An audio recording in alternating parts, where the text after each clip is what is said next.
Good afternoon, everyone. Let me welcome you to the Burke County Board of Commissioners pre-agenda meeting for Tuesday, October the 1st, 2019.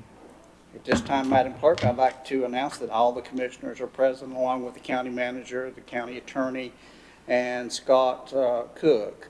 If you would, ladies and gentlemen, please look at your telephones and silence all your mobile devices. And remember, if you come to the end of the table, please activate your microphone. Before we start, I want to take a point of personal privilege to say during the week, if you would, please remember Margaret, who is not here today, and her husband, Will. If I'm not badly mistaken, he had his 10th surgery yesterday and is still not fully recovered. Margaret is still in Asheville with him. It is touch and go sometimes on a daily basis. Madam Clerk, is there anything that I don't know as of today? She only got to speak with the doctors briefly last night, so she doesn't really know the results of the 10th surgery, and I don't have my phone with me today, so if she sent something today, I'm not aware of it, but we hope for the best. Yes, we do. So please remember Margaret and Will in your prayers and their family. It's been very hard on Margaret to have to stay in Asheville this long period of time. I think all of us has been in the hospital before sitting with a loved one, so we know how that is. Scott, we appreciate you taking up the slack in that department for us while Margaret's gone. I know she depends on you a lot, and we depend on you. And again, thank you so much for that. Gentlemen, you've had the agenda in front of you for a day or two. At this time, I'll entertain a motion to approve the agenda. All right, you've heard that motion from Wayne. All in favor signify by raising the right hands. Madam Clerk, that is 5-0. Let's move on to our presentations for the day. Our first presentation will be from Caitlin Settlemeyer, our Animal Services Director. This is a placeholder for the Pet of the Month. You can just give us just a brief, quick update of who we might see in our meeting. Caitlin, that'd be nice. Yes, so we'll be doing another Pet of the Month. Our last Pet of the Month was actually pulled the Canines for Warriors. I don't know if you guys saw that in the news. So he is going to start training as a service dog for hopefully a veteran. So he'll go through several months of training for that. That was Caesar. So this, in several weeks, we'll see who we have on the adoption floor, who we can bring. But we have several candidates, but hopefully they'll get adopted before then. So but we'll bring somebody really special. Oh, excellent. We was glad to hear that about Caesar. Any questions or comments for Caitlin while she's here? All right, without objection, this item will remain on the agenda. Moving on to item number 2 is Springs of Hope, proclamation declaring November 2019 as National Veterans and Families Month, and that will be presented by Kim James from Burke Recovery. Ms. Kim, good to see you, ma'am. Hi, thank you very much. I'm here on behalf of the co-founders of Springs of Hope. They're actually members of the Burke Substance Abuse Network. And so when they asked me to cover, they were both called unexpectedly out of town. I was really privileged to do so. I did want to share that we're introducing a proclamation for November, which is Veterans and Military Families Month. Springs of Hope US works with veterans and their families with PTSD specifically. So I just wanted to point out a few things on their proclamation. According to the Veterans Administration, 30% of Vietnam veterans, 12% of Desert Storm veterans, and 20% of Operations Iraqi Freedom and Enduring Freedom have been diagnosed with PTSD at some point in their lifetime. In addition, 22 veterans commit suicide every day. This is the equivalent of 9/11 occurring every 4.5 months. So bringing awareness to the concept of PTSD, really reaching out to our veteran community and to their families is what Springs of Hope US is really trying to push and to bring awareness to. And so we ask that the county commissioners join us in proclaiming November Veterans and Military Families Month. Thank you, Kim. And as Wayne and I, as veterans, we do appreciate the concern that there is for veterans. Anybody have any questions or comments for Kim? All right, hearing none, without objection, this item will remain on the agenda. Thank you so much, Kim. Thank you very much, and thank you for your service, gentlemen. Thank you, ma'am. Moving on to item number 4, we do not have any scheduled public hearings, so that will move us into the consent agenda. The first item on the agenda will be an approval of a new fee schedule for the Animal Services Center, and that will be presented to us by Caitlin Settlemeyer, again, Animal Services Director. Caitlin?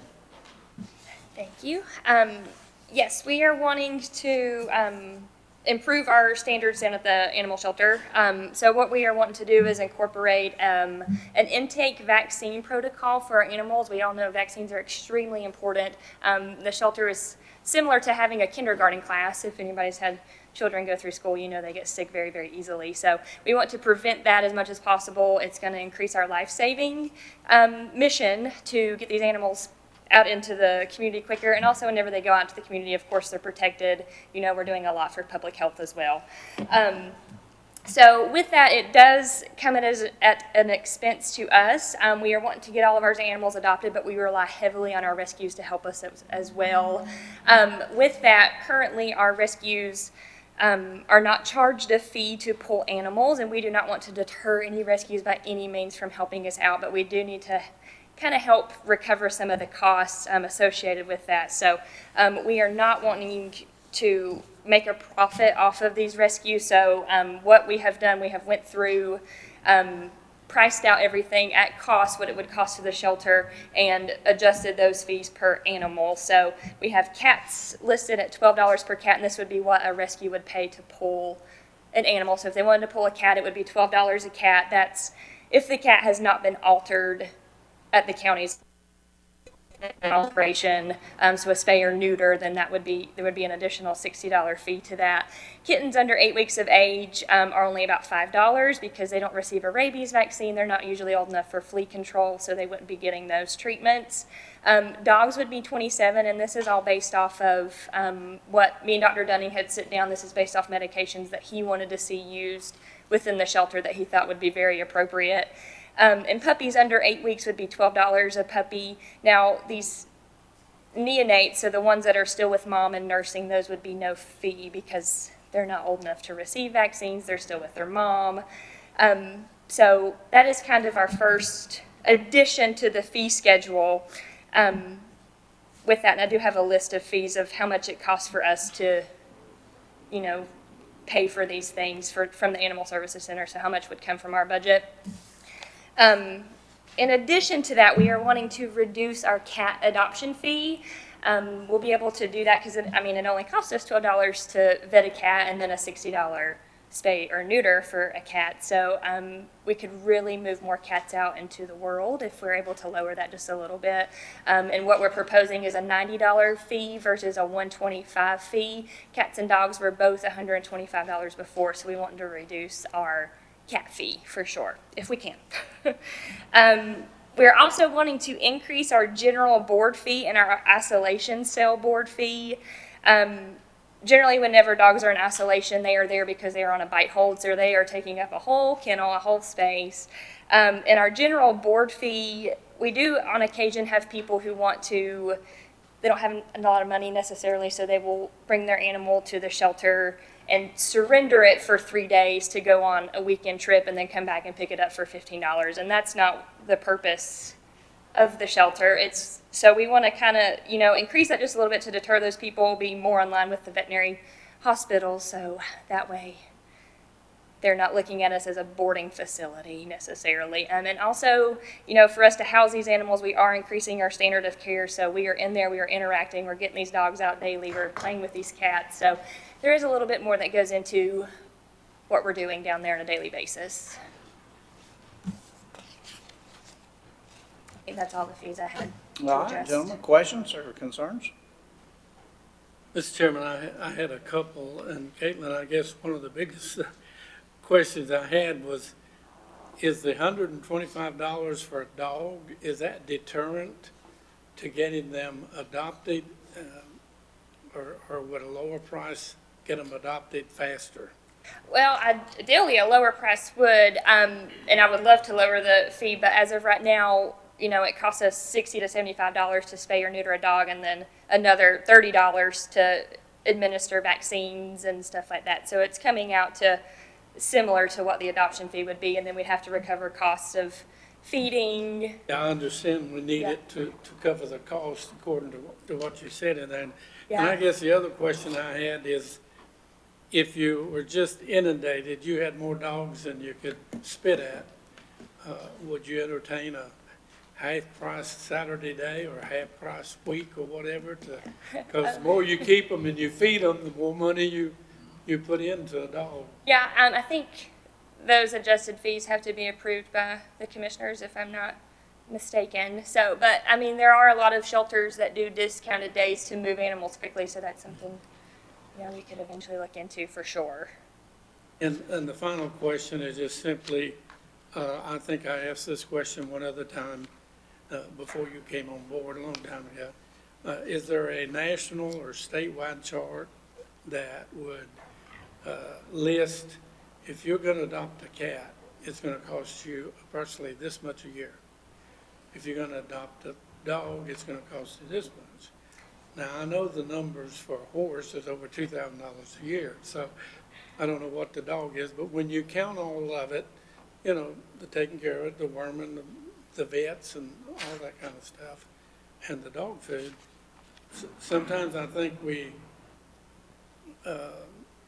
give somebody or let somebody adopt an animal and they really don't have the means to take care of it, and that's the reason for the question. Yeah, and we do, we are now sitting down with our adopters and going over treat or care that you would be providing for your pet post-adoption. So that is something that we do include with our adoption process. So we do go over things like that, like, hey, here's how you seek a trainer. You're going to have to pay for flea, heartworm. This is everything that they've been on. This is what they need to stay on. So we are doing things like that with our adoption process. But I do not have a number on how much it costs per year to maintain a dog or cat right now. But I'm sure there are statistics out there for that for sure. Yeah. All right.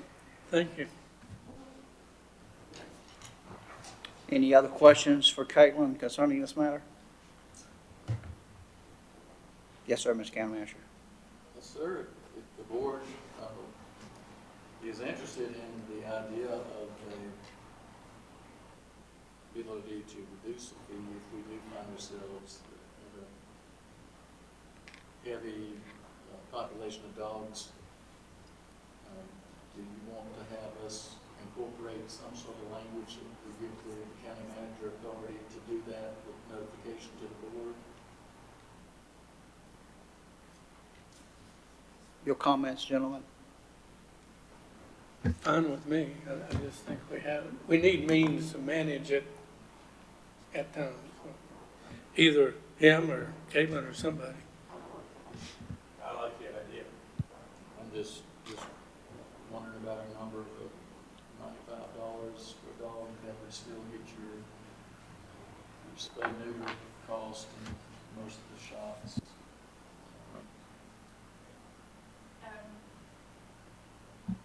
I know we haven't got to this point, but I know a lot of shelters will have a donation line item that whenever they get in a situation like that where they need to reduce the adoption fee, let's say you do half off adoption, so you'd be charging $45 per animal, you would then pull from your donation line that extra $45 to cover the full adoption fee. So I know that has been an option in the past. Mr. Chairman, I might suggest give our advisory committee and the new staff time to think about this and, bring back some recommendation if they think it's appropriate.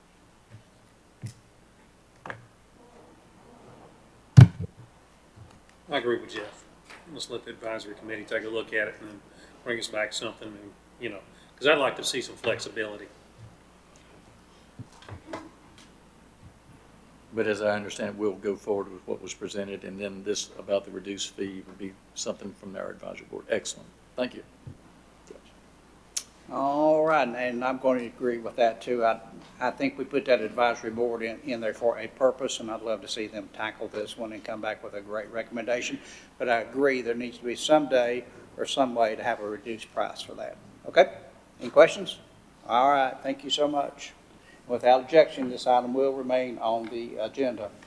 Moving into item number 2 from the Burke County Public Schools is a school construction change orders number 14 and number 15, and that's going to be presented by Doug Setzer, the Burke County Public Schools Auxiliary Services Director. Brother Doug. Thank you this afternoon. We're going to look at change order 14 and 15. Change order 14 is where we credit back the canopies. If you think back to change order number 12, we asked for enough canopies to cover the rest of the entire sidewalks at the school, Mountain View. We had since decided that we, at this time, did not want to do that, so change order 14 is a credit for the amount of those canopies. All right, questions for Doug on this matter? Good. Change Well, order. Background information, gave all the information you needed on that subject. Yes, sir, great information on that, and I do appreciate that. All right, hearing no other comments or questions, Doug, without objection, this is going to remain on the consent item agenda? Yep. Oh, pardon me, I thought you did both of them. We'll I move am on so to change sorry. order 15, and this is the best one because that's the last one we'll have at the school.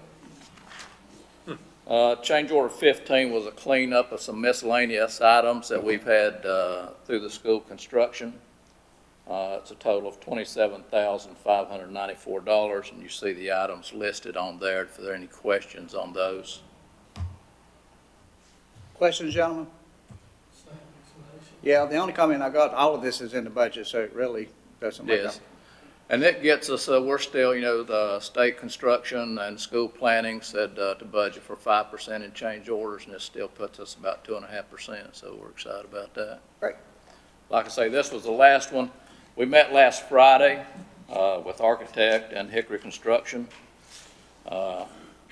At that time, I received a certificate of compliance from the architect and the different disciplines, the HVAC, mechanical, plumbing, electrical, and verifying that the school was built as it should be. The school's built by contract. So we're hoping by October 31st, we'll close that out. I have one more pay app that I'm holding until we do that, which is some pumps at the athletic field, which we're using the water off the splash pad from the city to irrigate that field.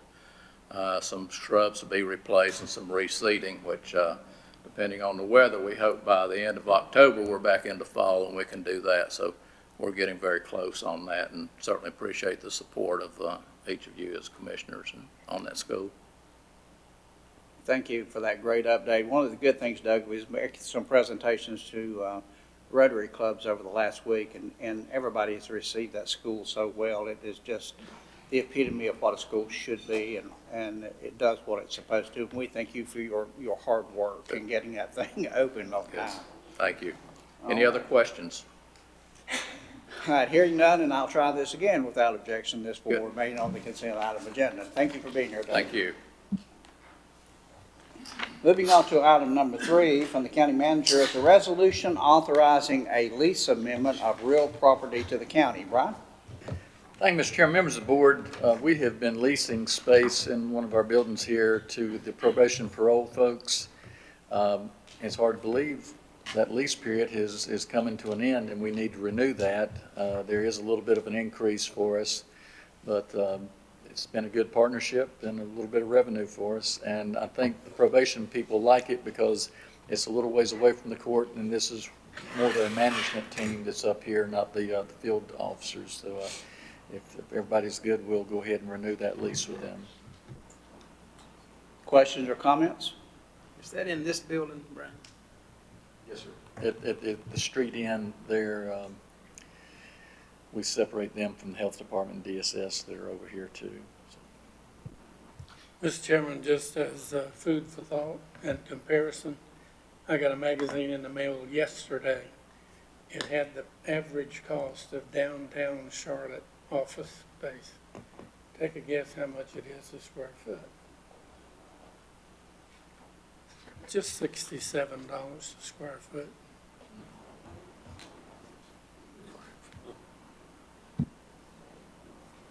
All right. Any other questions or comments?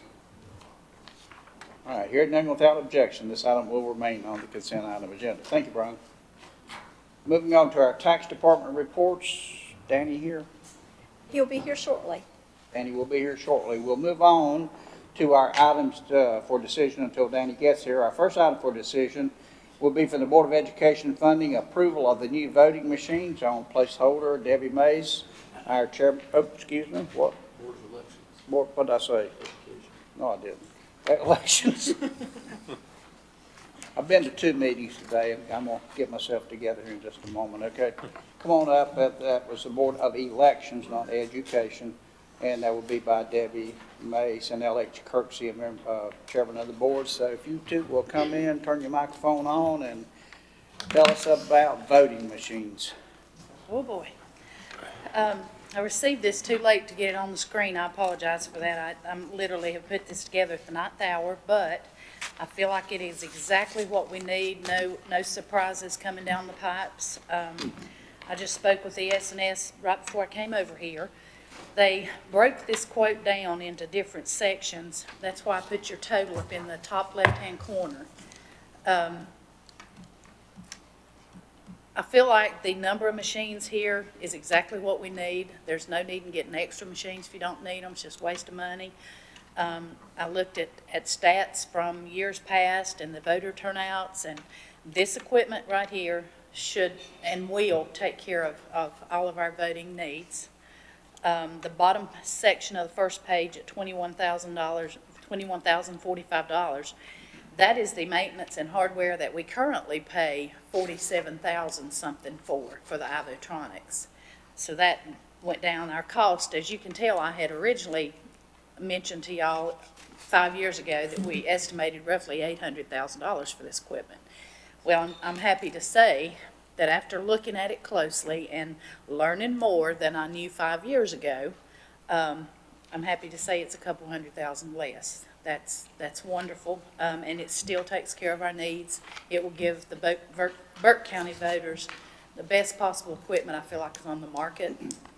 The second page is items that are components that go along with the voting equipment. We have to have these things as well. Those cages is the most expensive thing. No, the voting booths. They're a 4-pronged thing. You can vote 4 people at one time. As you know, marking ballots is going to be a little bit slower for a little while till people get used to and accustomed to the changes. But I've got enough of those put in here to take care of our needs with 4 or 5 extra in case of broken part on election day. We have supplies to take their place with that. I feel like it's the best thing on the market, and that you're taking care of your voters in the best possible way. We've seen all the equipment. This by far stands out, way out. More counties. I bet there are not 10 counties out of 100 that are not going with this same equipment. Some already have. Any questions? All right, gentlemen, you've heard the presentation. Questions or comments to Debbie or LH?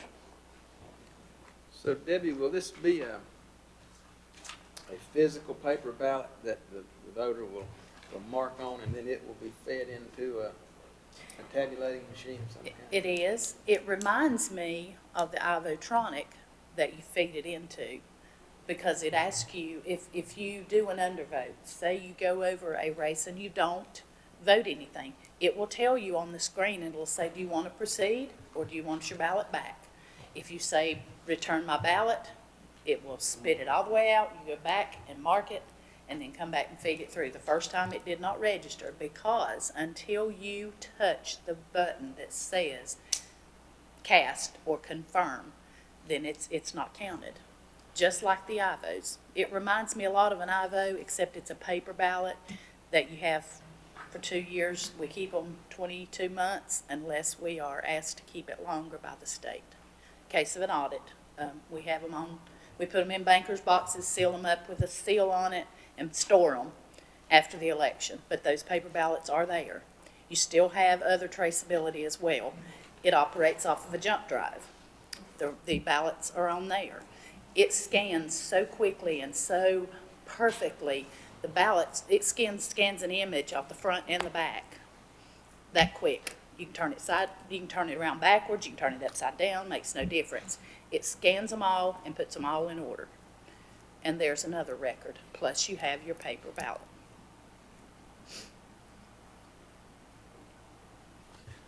Debbie, can you tell us your history with this company?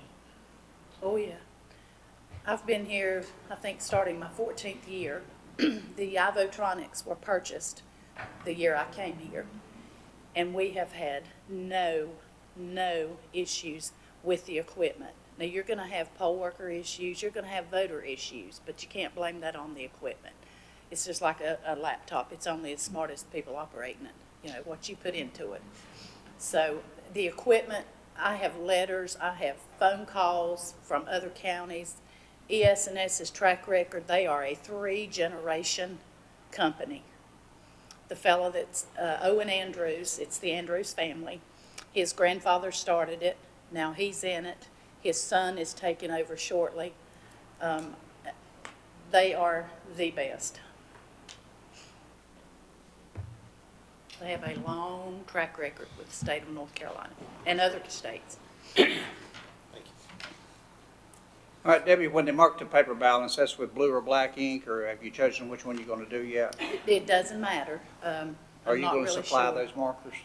We will, ink Okay. pens. Mhm. And you'll make a decision whichever one you want to use. Yes, sir. Is that the trade-in price of the old IVOs that's in this current price right here? It is, but on your copy, I noticed on LH's copy, it did not print very well. They started out telling us between 40 and 50,000 trade-in allowance. Well, I noticed in this quote they have given us, and it didn't print very well, and I apologize for that, but it's $80,011.91 is what they're giving us. And how many machines would that be for? That is for everything, every IVO we have, which is 151, and every M100, which is 7, and all the PEBs and the equipment that goes with it. That's everything. That includes them picking the machines up and carrying them off. Correct. And yes, that's correct. They will take it all. Do we have any other paper or anything associated with the OIVOs that we need to get rid of? Any kind of materials? Well, I won't know that until after this election. I won't have much paper left. We're going to cut it short, but we will have enough for the election.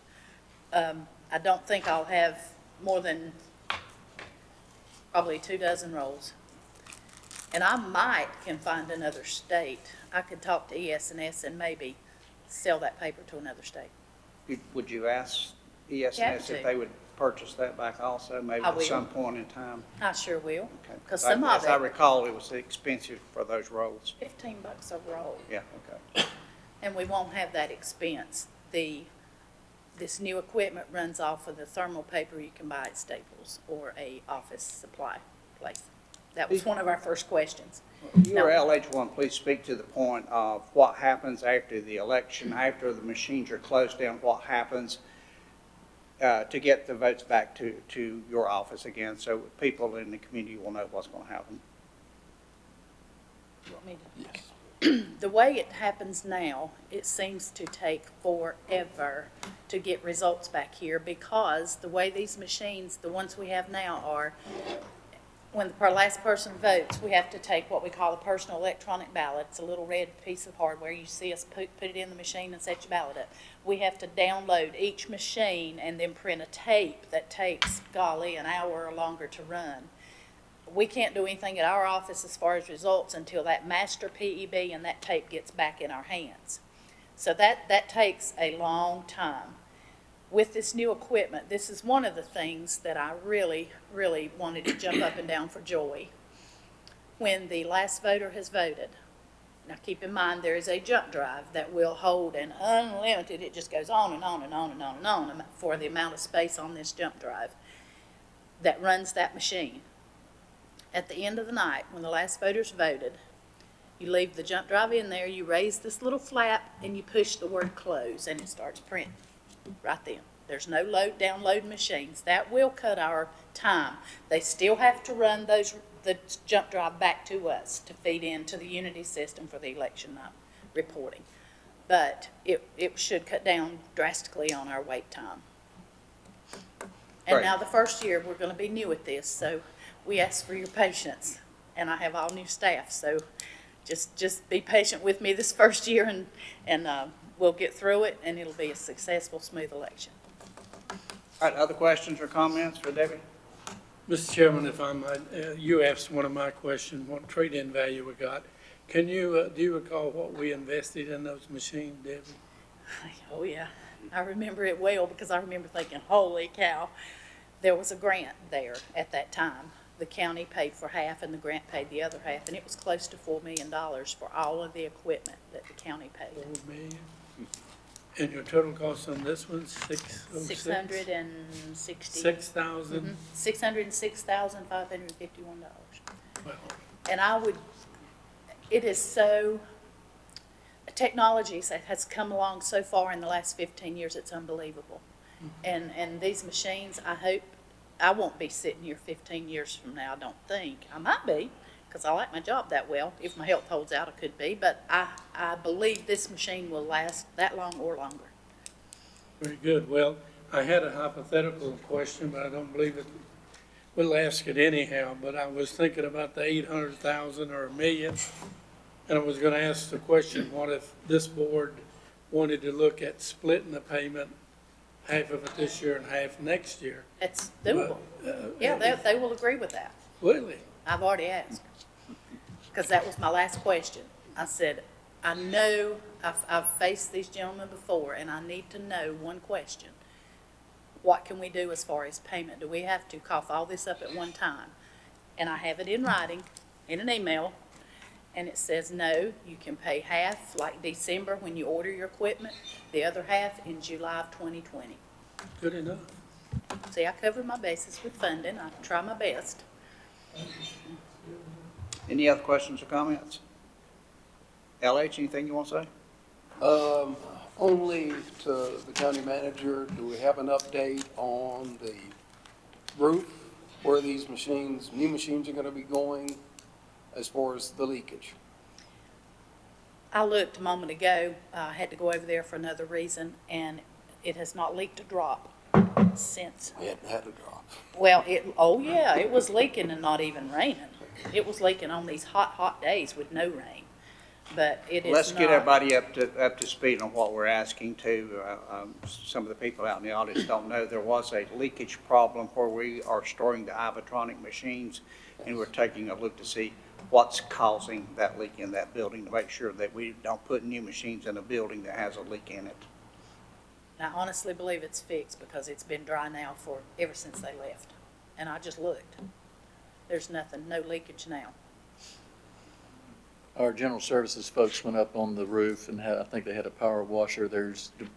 Stuff just accumulates. How in the world leaves and other stuff get there? But, and pressure washing that membrane, they found, I think, 2 areas that had like a 3 or 4 inch slit, and that's where they believe the water was coming in.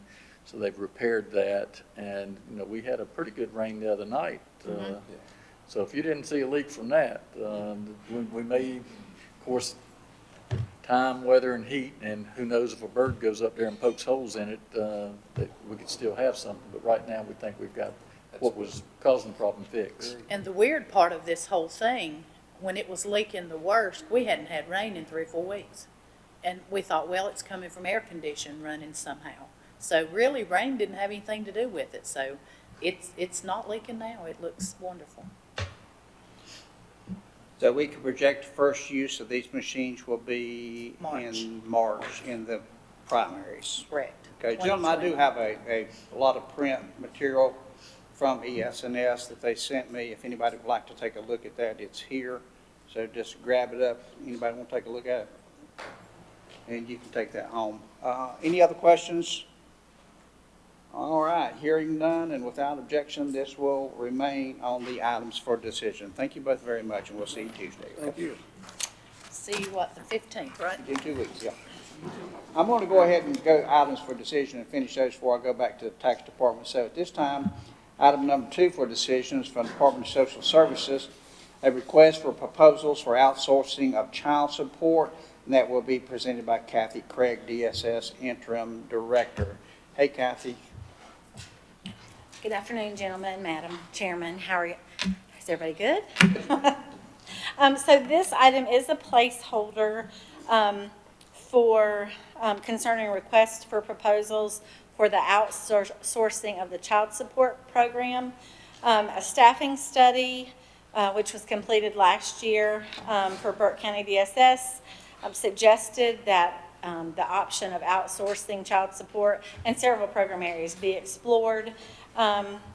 So some initial research was completed by our former director and by Margaret Pierce, our county finance director. And then based on that, a request for proposals was published in August of 2019. Responses were due September 6th, and we did receive 4 proposals. Those proposals have been reviewed and then ranked by a team of staff consisting of myself, our program administrator for economic services, Amanda Grady. Child support is currently under her program area, and then Margaret Pierce, our county finance director. The proposals are being provided to the DSS board. Our intent was to have it sent to them before today's meeting. However, we had some technical issues with attachments, and so they're over at the office actually right now working on that, trying to get it sent out, so it'll be sent to our board, if not this afternoon, tomorrow. And then the DSS board is scheduled to meet on the morning of October 15th. And they will consider the proposals and consider, make a decision about whether we should move forward with outsourcing child support or not. And then based on that recommendation, we'll be asking the county commissioners to look at that at their regular meeting on October 15th. Questions for Kathy? Mr. Chairman, I have several here. Kathy, first question I put down here was, what are the main or top objectives to want to outsource? Because you're dealing with child support and realizing that takes most of the time an attorney and a courtroom and all that good stuff. So what's the main objectives for outsourcing it? So the main objectives for exploring this is to see if we can get better outcomes for our citizens in a more cost-effective way. Okay. That was the second question. Would it be more money? Would it cost us more money or less? Well, we are still trying to look at those numbers. Actually, Mrs. Pearson, Margaret Pearson and I were trying to schedule a conference call sometime this week to kind of look at the final numbers. It appears that the 4 proposals, at least 3 of them have good financial impact and would be reasonable proposals. There was one that was much higher priced than the other 3, and so those numbers did not make a lot of sense and did not look like we would, that would not be a good value. But the other 3, just looking at numbers alone, of course there's a lot of other information in those proposals, but just looking at numbers alone, 3 of them had very reasonable budgets and seemed to be right in line with what we are currently spending or what we would need to spend based on the staffing study that was completed last year. Because the staffing study also recommended that if we kept child support as a DSS managed program, that we would need to add a couple of staff positions. That was my next question. You're doing real good. How many more staff people would you need? My final question is, what might we lose? And it's not necessarily all the time money, but we may lose efficiencies. For example, we might lose control. What might we lose if we break it out of the DSS, which traditionally it's been associated with so long? Well, DSS would still be responsible for the outcomes. So, our request for proposals made it very clear that we wanted them to be able to explain to us in their proposal how they were going to ensure that we met the outcomes, the expected performance measures for child support. And then, so it's also, there will be regular reports to us, and if they're not meeting those performance expectations, then, we could take some action, such as look at terminating their contract because they're not meeting the terms of the contract. There are the companies that we are looking at are experienced companies that have a good track record. They have other counties that they're successfully running programs in. They get the same support from the state as far as guidance and program oversight. They're required to, operate and function just as if we were running that program. So I'm not sure that we would actually lose anything other than the day-to-day having to deal with it. Like we would lose some of that day-to-day oversight, but overall we would still have oversight of the program. And would, one of the main goals of this, and I thought about it when I read your information, is it mostly because you want a faster turnaround and you get the money back to the mother or father who deserves the child support? Is that part of the theory of breaking this out? Well, I think that is part of the theory. If you look at the Department of Social Services, we have so many program areas, and child support is such a specific area. So we're talking with companies that's all they do. They are the experts. So, we're looking at trying to get experts to manage the program as opposed to the department whose focus has to be spread out so broadly. Our hope is that not only will we, get faster turnarounds, get cases moving in court, have more collections, but also a couple of the proposals had ideas for working with non-custodial parents to actually provide resources to them to try to get them engaged in employment so that they can pay child support. And so that's something that if we end up moving in that direction, that's something that these child support specific companies can offer that we haven't been able to offer so far. That's my last question. Thank you. Kathy, you mentioned other counties are utilizing these groups. Like how many do you know out of 100 counties are doing this? I think currently there are more than 20. And that seems to be the way. That's the way it's going to go.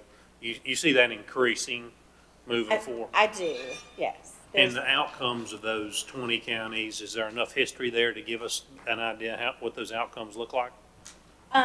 There are, Buncombe County, for example, has been doing it for many years, and their outcomes are exceedingly positive.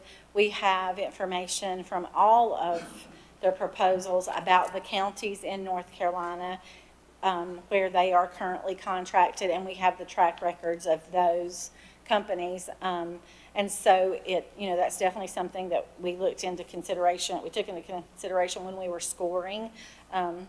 Several of the counties have actually changed companies in the past several years because they were looking for better results. But most of the results are positive. Thank you. Any other questions for Kathy? All right. Hearing none, without objection, this item will remain on the items for decision. Okay. Thank you, Kathy. All right, let's move back to the consent items, and let's get Danny up to do our tax department report for September and our refund report, and we'll go from there. Danny? Afternoon, gentlemen. Apologize for being late.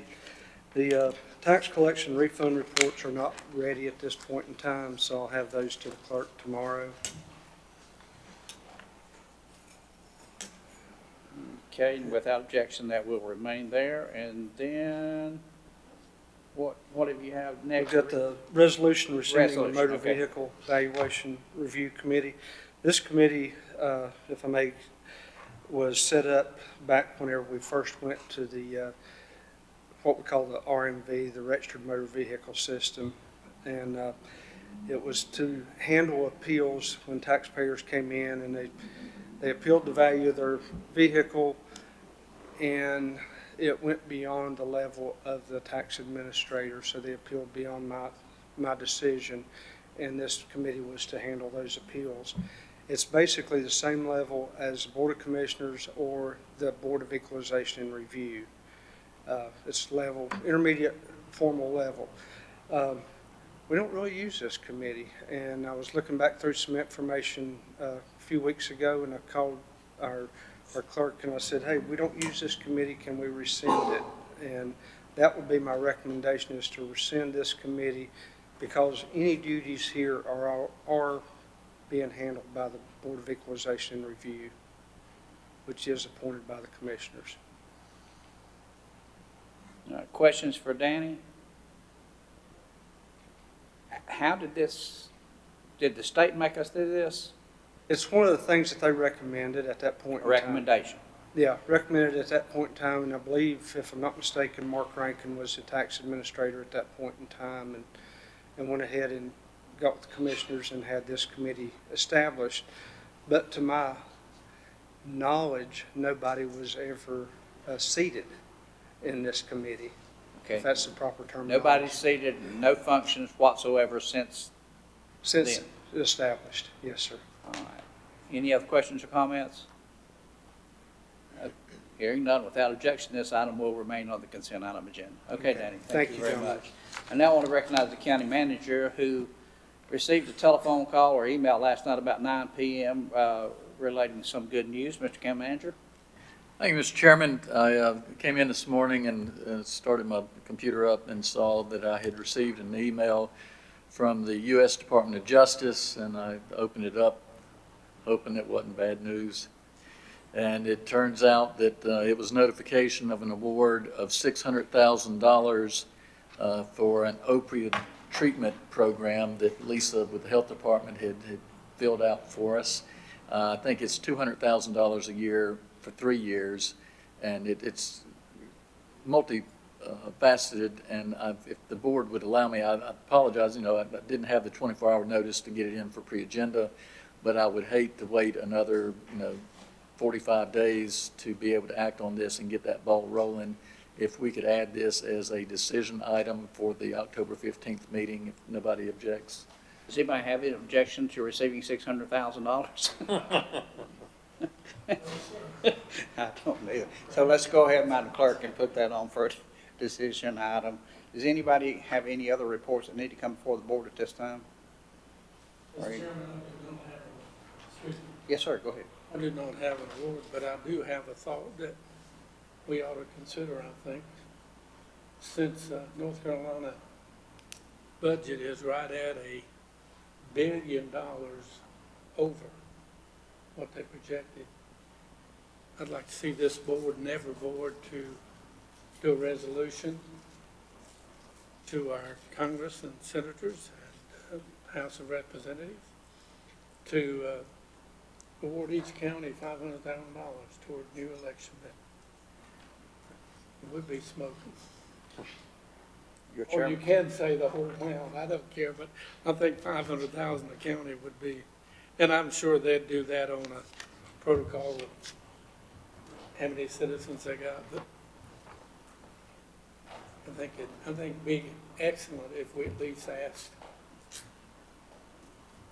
Okay, I'll take that under advisement. See what happens. Anything else? Let me give you a couple dates to remember. November the 15th is our Valdez Library Expansion Celebration at the town of Valdez, so please put that on your calendars. December the 20th is the tentative date for the Burke County Jail opening. We do have to get back with the sheriff, who is going to be out of town that day, so we may look at another date for that. Today is the candidates forum at Leviton Auditorium at 5:30 this afternoon, so encourage you if you can do that. I think you should attend. Anything else? All right, gentlemen, we'll entertain a motion to adjourn.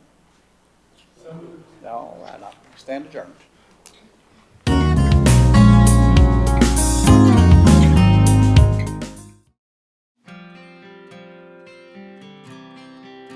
Hello, I'm Brian Steen, the Burke County Manager, and I'd like to introduce you to Zeke, Ty, and Chloe. They're my 3 pets, and I adopted them all from rescue agencies.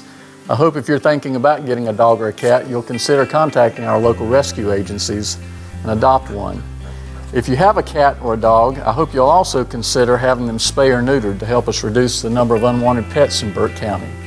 Whatever you can do to help us would be appreciated. And in a moment, we'll show you some contact information for both the rescue agencies in Burke County and agencies that can help you with low-cost spay and neuter. Thank you again. I hope you have a great day.